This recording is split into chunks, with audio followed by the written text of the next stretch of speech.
특기가 원망. 특기가 원망. 여기서 특기가 원망인 사람. 나의 특기는 원망이에요. 내가 누구보다 원망 잘할 수 있어요. 없어요? 그러면 특기가 뭘까요? 요즘에 자기소개를 할 때 처음 만났는데도 불구하고 모두가 이렇게 자기를 이렇게 소개합니다. 어떤 걸로 소개하냐면 MBTI로 소개해요. 나는 인프자야. 그래, 너는 뭐야? 나 ENFP. 그래? 오늘 예배 끝나고 우리 그러면 늦어져 갈까? 그럴까? 우리는 피니까 갈 수 있을 거야. 하면서 이렇게 자기 자신을 잘 MBTI를 소개하기도 하죠. 오늘 끝나고 저랑 뉴저지 놀러 가실 분? 아무도 없네요. 네. 이렇게 해서 MBTI로 보통 이렇게 자기를 소개하기도 합니다. 그런데 지금은 MBTI로 보통 소개했지만 조금 더 시간을 거슬러 올라가서 우리 알파 세대의 학생들의 어머니 세대, 아빠 세대 때는 자기소개를 어떻게 했을까요?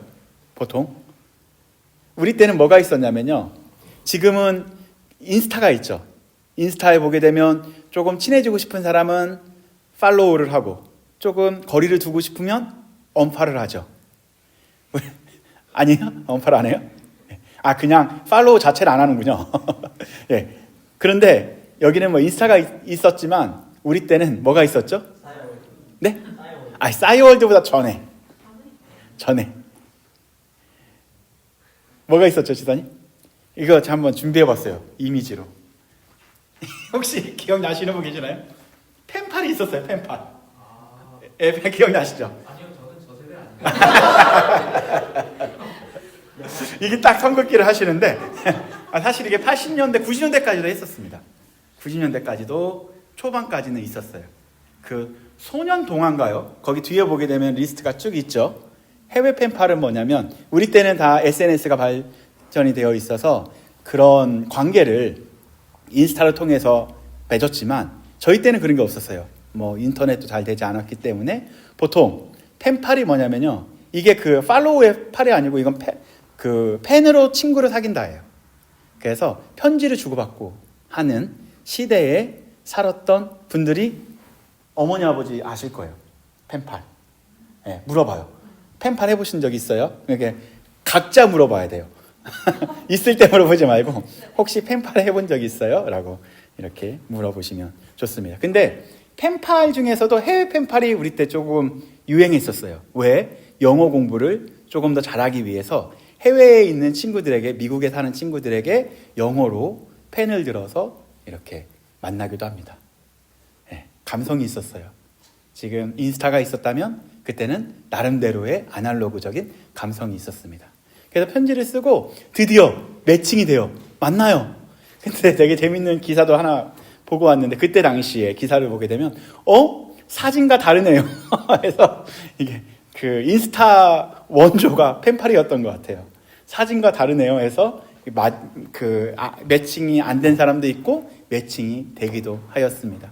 근데 실제로 이 펜팔을 통해서 결혼한 부부와 저는 함께 선교지를 가본 적이 있어요. 일본 선교로 같이 가봤는데요.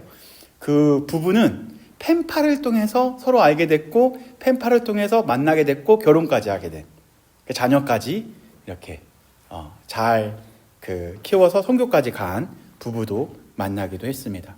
그때 선생님들도 이 펜팔을 하기 위해서 좋은 소스를 학생들에게 알려줬어요. 그래서 나는 누구다, 나는 어디에 산다, 그리고 항상 거기에 어떤 것이 들어가냐면 나의 취미는 땡땡땡이다. 근데 대부분 정해져 있어요. 여학생들은 취미가 뭘까요? 여학생들은 취미가 뭐였었죠? 한번 엄마한테 물어봐요. 엄마 취미가 뭐였었어요? 네. 쓰는 것은? 대부분 피아노 치기가 취미였었어요? 네. 그 당시, 그죠? 음악 감상 혹은 독서, 이 두 가지밖에 없어요. 자매들은 음악 감상 혹은 독서밖에 없어요. 형제들은 가끔 뭐가 있죠? 운동도 있겠죠. 그래서 세 가지로 줄입니다. My hobby is 막 그렇게 하면서 써요. 그때는 그렇게 배웠어요. 내가 좋아하는 것을 그렇게 안 쓰고 나의 취미는 땡땡땡입니다. 그리고 나의 특기는 땡땡땡입니다. 그렇게 배웠었던 생각이 납니다. 그래서 이 사람마다 취미를 어필하고 특기를 어필하기도 하죠. 여러분들이 취미와 특기가 따로 있나요? 네. 혹시 취미가 뭐예요, 수지는? 네. 네. 내가 물어보면 안 되는데. 네. 은성이는 취미 있어요, 취미?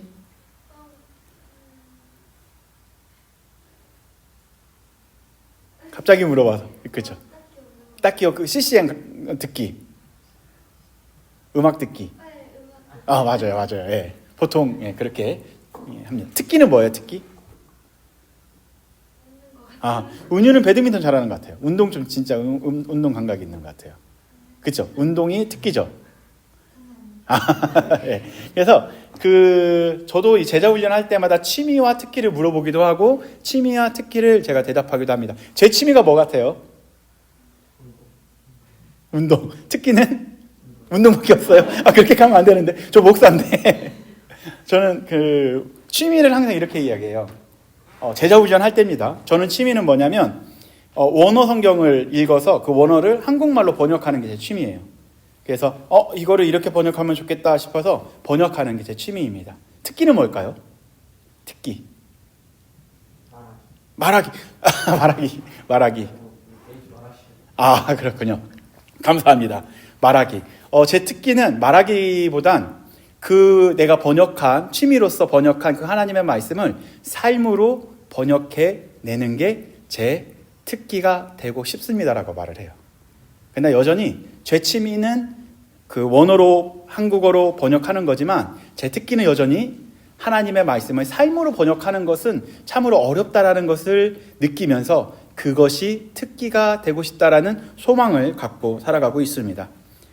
우리 성도님들께도 이 하나님의 말씀을 삶으로 번역하는 것이 여러분의 특기가 되기를 권면드려 봅니다. 아멘.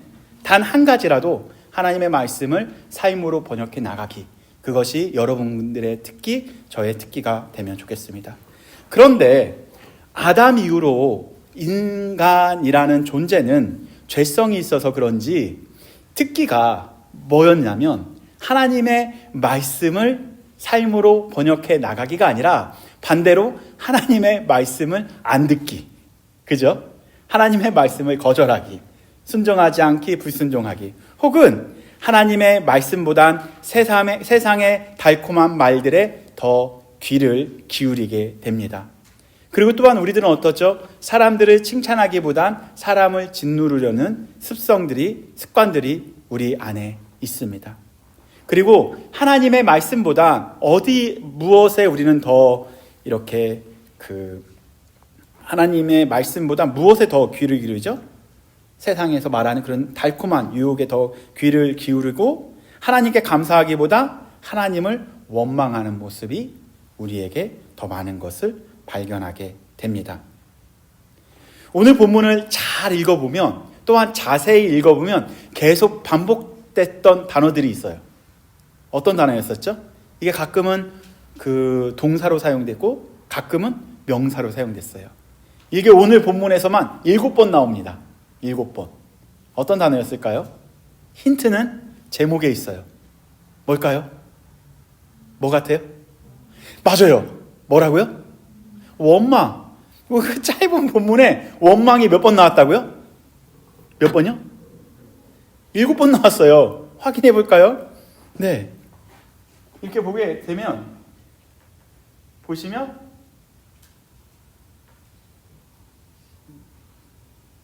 네. 그게 아니고 제가 그 PPT에 해놨습니다. 쭉 찾아보시면 원망하다라는 단어가 여기 잘 보시게 되면 원망 혹은 원망하다라는 단어가 2절에서 모세와 아론은 여기 나왔네요. 몇 번 나왔는지 같이 볼까요? 2절에 한 번 나왔죠? 뭐라고 나왔어요? 모세와 아론은 어떻게 한다고요? 원망하여. 누가? 이스라엘 자손들이. 첫 번째 나왔죠? 그리고 3절에도 직접 원망하지는 않았지만 내용 자체가 다 원망이에요. 그죠? 그래서 불평이란 단어는 없지만 내용 자체가 다 원망입니다. 7절에도 어떻게 나오죠? 2번 나와요. 첫 번째는 이는 여호와께서 너희를 자기를 향하여 어떻게 하심을 들었다고요? 원망함을 들으셨다. 그리고 우리에게 대항하여 뭐라요? 원망하느냐. 3번째 나왔고요. 그 다음 8절에도 2번 나와요. 뭐라고요? 너희가 원망하는 그 말을 들었다. 그리고 또 한 번은 너희의 원망은 우리를 향하여 함이 아니요. 9절에도 너희의 원망함을 들으셨다. 12절에도 내가 이스라엘 자손의 원망함을 들었다. 얼마나 많이 원망했으면 하나님께서 그 원망을 듣고 들었을까요? 그래서 오늘 이 구절을 계속 보다 보면 뭐가 나와요? 이스라엘 백성들의 특기가 뭐였다? 하나님을 원망하기. 이스라엘 백성들은 어디에 살면서? 신광야를 지나면서 하나님을 원망합니다. 그런데 저번 주에도 보게 되면 그들은 수르 광야를 지날 때도 어떻게 했어요? 하나님을 원망했죠. 그리고 마라의 쓴물에 도달했을 때도 그들은 하나님을 어떻게 했어요? 원망했죠. 엘림 가서는 원망 안 했어요. 하나님께 감사했어요. 그런데 엘림에서 나오자마자 수르 광야를 지나 신광야를 지나면서 또 무엇을 해요? 하나님을 원망해요. 원망으로 시작해서 어떻게 되는 거예요? 원망으로 끝이 나게 됩니다. 하나님께서는 이 본문을 통해서 무엇을 보여주고 싶었냐면 이스라엘 백성들은 기도, 찬양, 감사보다 뭐가 특기였다? 원망이 특기였다. 그거를 보여주고 있다라는 거죠. 그래서 오늘 본문을 잘 보게 되면 우리가 얼마나 쉽게 원망하는 존재인지 우리는 단번에 알아차릴 수 있게 됩니다. 1절 말씀은 이렇게 시작을 합니다. 한번 볼까요? 시작. 이스라엘 자손의 온 회중이 엘림에서 떠나 엘림과 시내산 사이에 있는 신광야에 이르니 애굽에서 나온 후 둘째 달 15일이라. 지금 이스라엘 백성들은 홍해를 건너서 그들이 제일 먼저 맞이한 곳이 어디였었죠? 수르 광야였었죠. 수르 광야를 사흘 동안 고생하다가 맞이한 샘이 하나 있었죠. 그 샘이 어떤 거였죠? 마라였었어요. 그리고 마라는 너무 쓴물이었죠. 그러나 한 나무를 통해서 그 쓴물이 단물이 되게 됩니다. 그러면서 그들이 인도받은 곳이 엘림인 곳이에요. 엘림에는 그 샘이 충분히 있었고 또한 나무가 충분히 무성한 곳에 이스라엘 백성들은 인도함을 받게 되죠. 이제 엘림을 떠나 그들은 어디로 가게 돼요? 바로 신광야라는 곳을, 광활한 곳을 한 걸음 한 걸음 걷기 시작을 합니다. 걸으면서 그들이 했었던 표현들은 원망밖에 없었어요. 누구를 원망했을까요?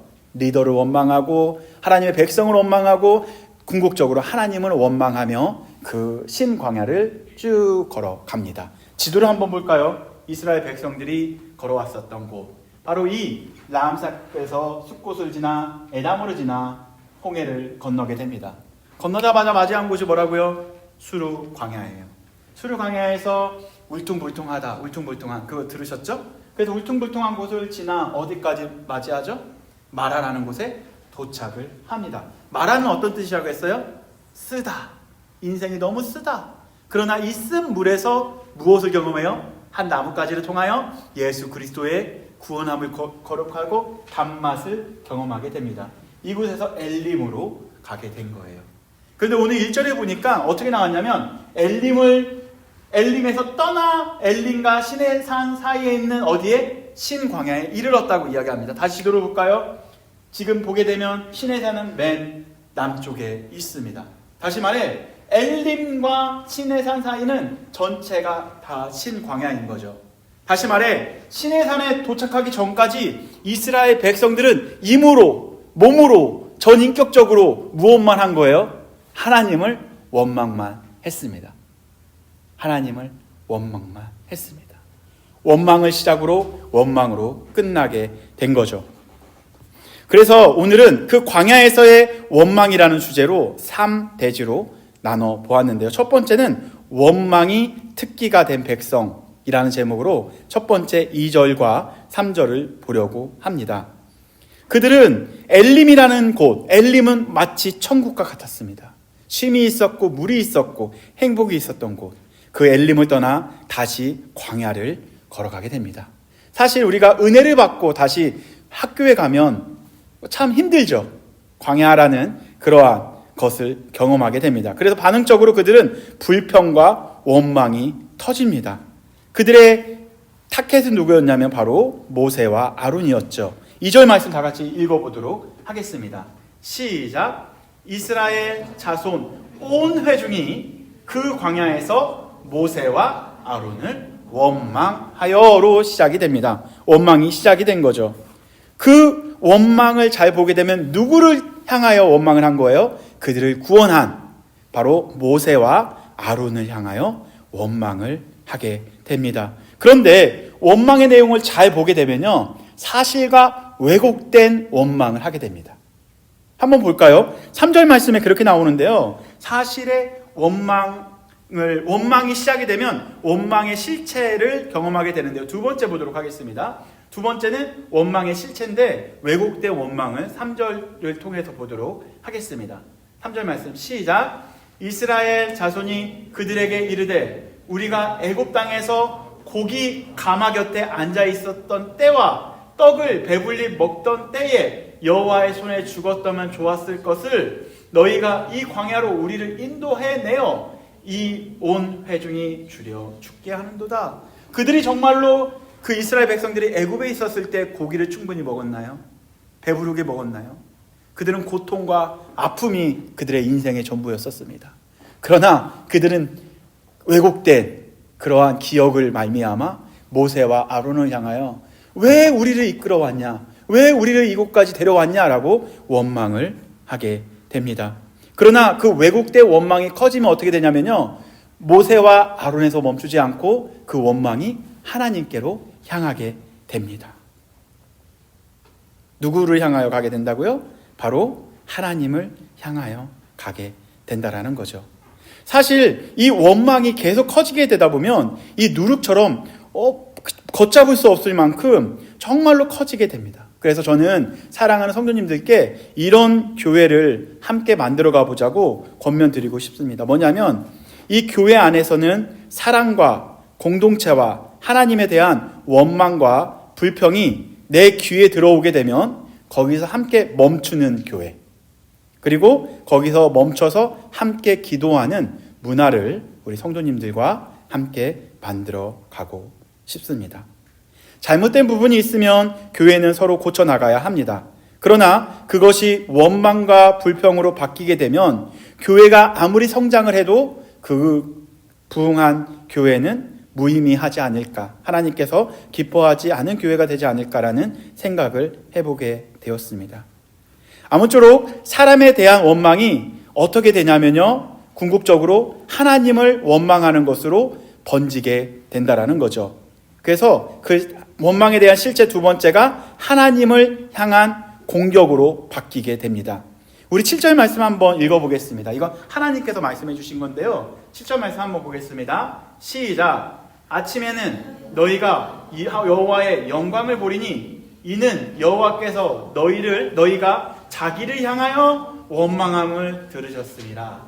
우리가 누구이기에 너희가 우리에게 대하여 원망하느냐? 하나님의 아픔이 묻어나죠. 뭐래요? 이스라엘 백성이 나를 향하여 원망하는 걸 내가 들었다. 이스라엘의 원망은 누구를 향한 원망이에요? 바로 하나님을 향한 원망이었던 거죠. 사람에게 말하는 것 같지만 그 실상은 하나님을 향한 불신이 가득 찼었던 거죠. 그러나 하나님을 향한 원망이 좀 더 커지게 되면 문제가 뭐가 되냐면요, 하나님과의 관계가 멀어지게 되어져요.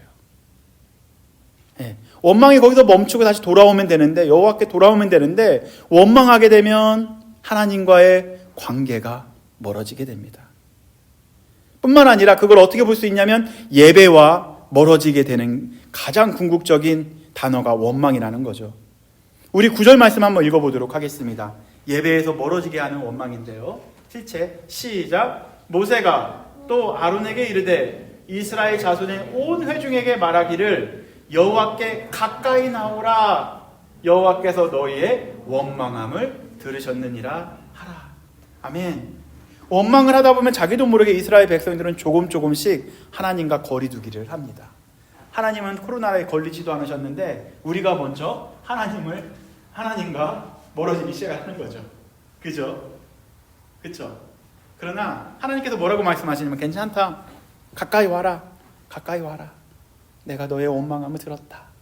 가까이 오면 하나님께서 나쁜 놈, 왜 원망해? 하고서 심판과 정죄를 해야 되는데 하나님의 액션을 한번 우리가 볼까요? 그 원망을 하나님께서 우리와 생각과 다르게 바꿔주십니다. 원망을 어떻게 바꾸셨을까요? 원망을 따라해볼까요? 소망으로 바꾸셨습니다. 뭐라고요? 원망을 소망으로 바꾸십니다. 그래서 제가 지금 첫 번째 단락과 마지막 단락을 말씀을 드렸지만 중간에 끼어 있는 것을 잠깐 뺐습니다. 우리가 그것을 함께 보도록 하겠습니다. 바로 만나라는 것을 통해서 원망을 소망으로 바꾸시는 하나님이 세 번째 대지입니다. 하나님께서 뭐라고 말씀하시냐면요, 내가 그 원망을 다 들었다. 12절 말씀을 다 같이 읽어보도록 하겠습니다. 시작. 내가 이스라엘 자손의 원망함을 들었노라. 그들에게 말하여 이르기를 너희가 해질 때에 고기를 먹고 아침에는 떡으로 배부르리니 내가 여호와 너희의 하나님인 줄 알리라 하라 하시니라. 아멘. 원망함과로 시작을 해서 뭘로 끝났어요? 하나님인 줄 알게 할 것이다. 그 사이에 뭐가 있죠? 그 사이에는 따라해볼까요? 떡밖에 없어요. 뭐라고요? 떡. 만나를 통해서 하나님을 알게 할 것이다. 다시 말해 원망하는 이스라엘 백성들에게 무엇을 주신 거예요? 떡 주신 거예요. 밥 주신 거예요. 원망함을 듣고 그들의 필요를 채워주신 거예요. 그렇다면 만나를 통해서 이스라엘 백성들이 반드시 기억해야 되는 건 뭘까요? 뭐예요? 여호와가 누군지 아는 것이 목적이겠죠. 예수님께서, 하나님께서 만나를 내려주신 목적이 뭘까요? 그럼 결과적으로 만나를 내려주신 목적은 원망함을 듣고 그들에게 내가 너희를 구원한 하나님이다. 너의 아버지는 나다. 라는 것을 알려주고자 하는 목적이 그 안에 있었던 것이죠.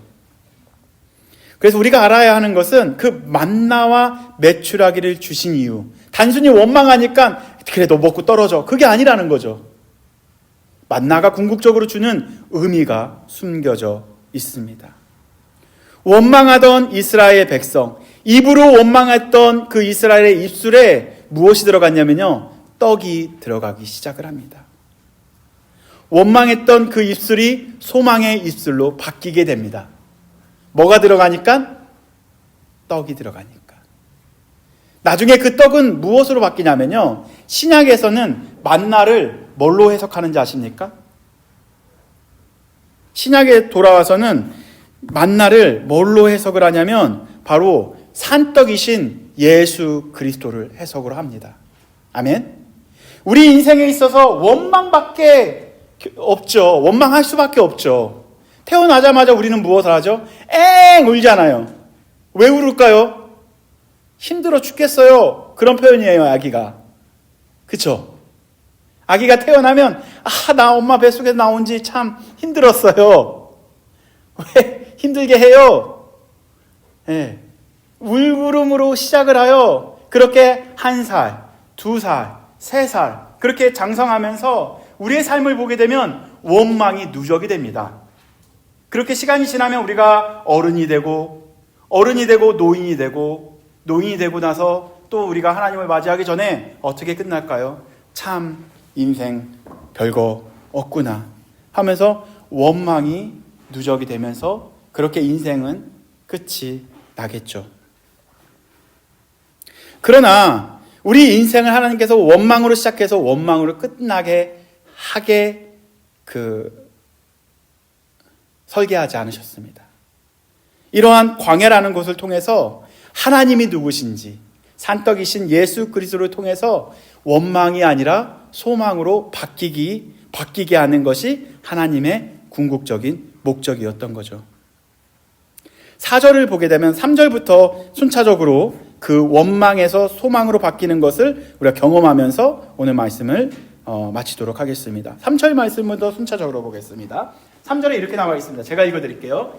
이스라엘 자손이 그들에게 이르되 우리가 애굽 땅에서 고기 가마 곁에 앉아 있었을 때와 떡을 배부르게 먹었던 때에 여호와의 손에 죽었더라면 좋았을 것을 너희가 이 광야로 우리를 인도해 내어 이 온 회중이 줄여 죽게 하는도다 라고 나옵니다. 그러나 이때에 왜곡된 그러한 원망을 할 때에 그때의 사절이 나옵니다.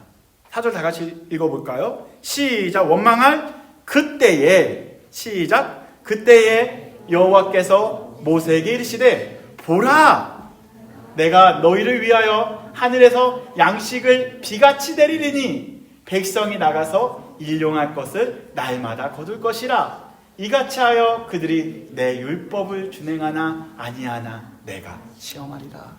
원망함을 하고 있었을 그때에 무엇을 주신 거예요? 만나를 주신 거예요. 그 만나를 통해서 무엇을 하신대요? 하나님께서 시험을 하신대요. 시험이라는 것은 되게 어감이 그렇게 걸려 넘어지게 하는 것처럼 들릴 수 있지만 그런 표현이 아닙니다. 여기서 그들을 무너뜨리는 것이 목적이 아니고 그들의 믿음이 얼마나 잘 자라고 있는지 드러내고자 하는 하나님의 시험이 담겨져 있었던 거죠. 그래서 5절과 6절을 이어서 한번 읽으면 이렇게 나와 있습니다. 여섯째 달이 되니 그들이 그 거둔 것을 준비할지니 날마다 거두던 것이 어떻게 됐대요? 갑절이 되었다. 네, 은혜를 계속 주게 됩니다. 6절 말씀 다 같이 읽어보겠습니다. 시작. 모세와 아론이 온 이스라엘 자손에게 이르되 저녁이 되면 너희가 여호와께서 너희를 애굽 땅에서 인도하여 내셨음을 알 것이요. 아멘. 그렇다면 이스라엘 백성들은 며칠 동안 그러한 은혜를 경험했을까요? 며칠 동안? 만나를 경험했을까요? 며칠 동안? 매일. 따라해볼까? 뭐라고요? 매일 만나를 경험한 거예요. 아멘. 매일 원망했었던 이스라엘 백성들에게 하나님께서는 매일 은혜를 주시면서 그들은 매일 소망을 경험했다라는 거죠. 아멘. 우리의 인생은 사실 원망으로 시작해서 원망으로 끝날 수밖에 없는 그런 존재이지만 예수 그리스도의 만나만 있으면, 산떡이 있으면 날마다 소망을 발견할 수 있다라는 거예요. 아멘. 원망이 아니라는 거죠. 우리의 인생은 소망으로 꽉 찬 인생이 우리의 인생이라는 거죠. 아멘. 누구 때문에? 예수 그리스도 때문에. 우리는 수르 광야를 지나 더 긴 신광야를 걷게 됩니다. 원망할 수밖에 없는 인생이에요. 한 번 은혜를 받았지만, 엘림이라는 거 경험했지만 여전히 현실, 학교 생활, 회사 생활을 하다 보니까 힘드네, 할 수 없네, 왜 나에게는 이렇게 어려움을 계속 반복해서 경험하게 되는 걸까? 라고 이렇게 불망, 불평, 원망할 수밖에 없는 존재이지만 우리는 만나를 통하여 그 원망 가운데 소망을 발견해야 합니다. 아멘. 원망에서 끝나면 안 돼요. 원망이 아니라 우리는 특기가 원망에서 소망으로 바뀌어야 합니다. 아멘. 그래서 여러분들의 특기는 뭐예요? 소망을 발견하는 것. 우리의 특기는 뭐라고요? 소망을 바라보는 것. 소망 대신 예수님을 기다리는 것.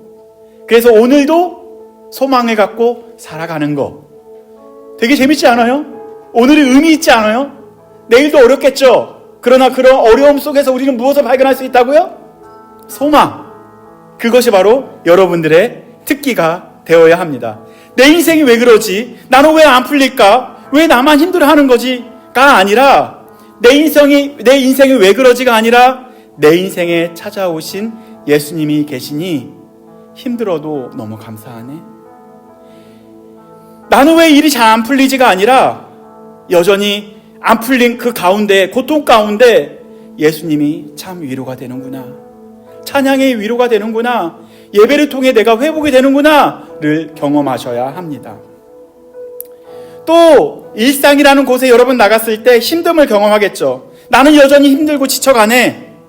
그러나 그 지침 가운데서도 여러분들은 만나를 먹으셔야 합니다. 아멘.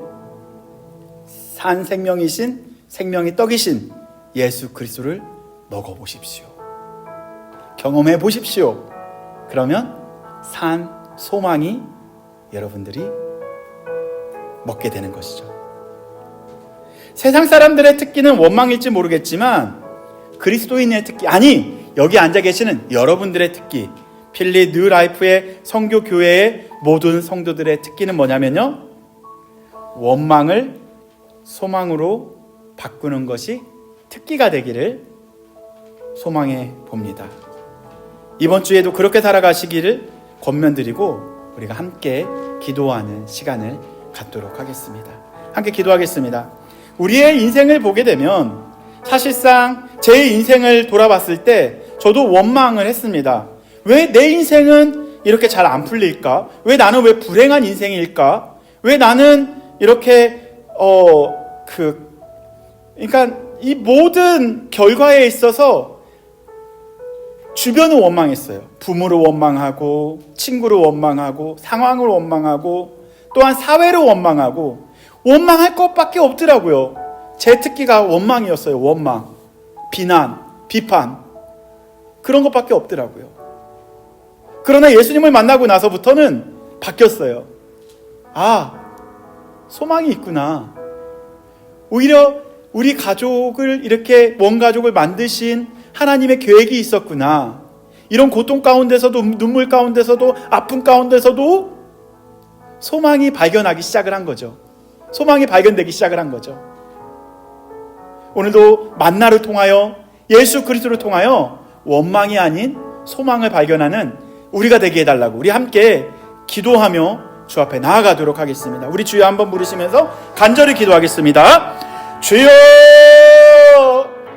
할렐루야. 주여 아버지 감사합니다. 하나님, 우리의 특기가 하나님 원망이 될 수밖에 없는 존재임을 주 앞에 고백합니다. 아니, 세상을 살면서 원망할 수 있고 불평할 수 있고 불만을 할 수 있죠. 그러나 하나님에 대해서는 또한 하나님 아버지 정말로 감사가 넘쳐 나가게 하시고 원망에서 멈추는 것이 아니라 그러한 현실 가운데서 만나를 발견하게 하시고 산 소망을 발견하는 우리 귀한 성도님들, 또한 저와 우리 모두가 되게 하여 주시옵소서. 그래서 이제 원망이 소망으로 바뀌는 우리의 특기가 예수 그리스도의 소망을 발견하는 그러한 우리 모두가 되게 하여 주시옵소서.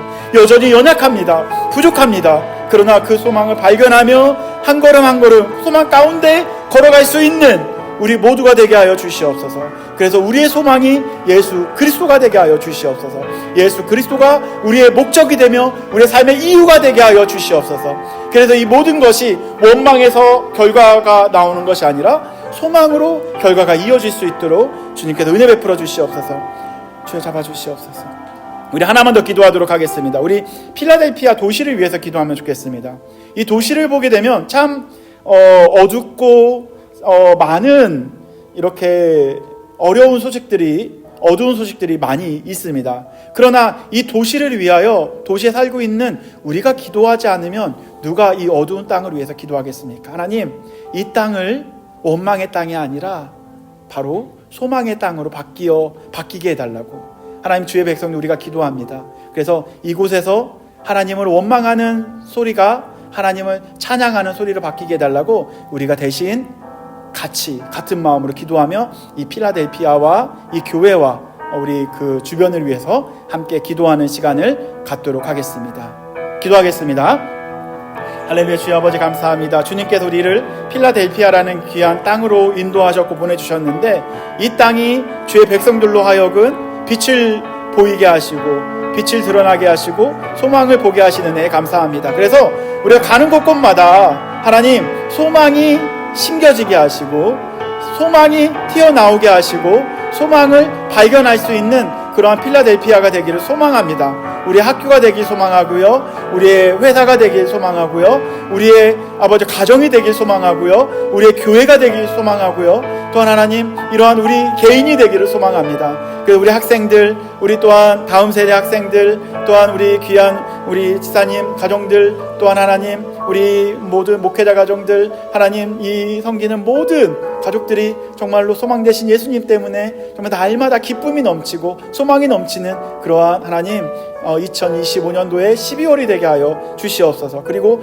필라델피아의 땅이 되게 하여 주시옵소서. 여전히 소망이 없어서 아픔과 고통과 또한 여러 가지 어두운 것들이 계속 반복되고 있습니다. 그러나 주님께서 이 문화를 바꿔주시고 또한 이러한 곳에 있어서 완전히 바뀜을 경험할 수 있는 우리 되게 하여 주시옵소서.